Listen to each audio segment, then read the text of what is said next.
একটা ছোট গ্রামে কয়েকজন পরিশ্রমী কৃষক থাকত। তারা একসঙ্গে ঠিক করল এবার তারা পেঁপে চাষ করবে। সবাই মিলে মাঠ পরিষ্কার করল, বীজ বপন করল, প্রতিদিন জল দিল আর গাছের যত্ন নিল।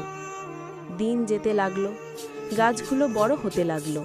সবুজ পাতা, ছোট ছোট ফুল আর কচি পেঁপে দেখে কৃষকেরা খুব খুশি হলো।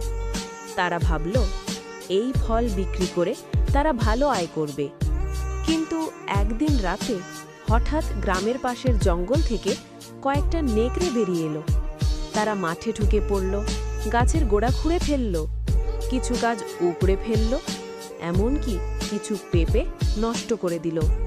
সকালে কৃষকেরা মাঠে এসে সব দেখে হতভম্ব হয়ে গেল। তাদের পরিশ্রমের ফসল নষ্ট হয়ে গেছে। তখন গ্রামের সবচেয়ে বুদ্ধিমান কৃষক বলল,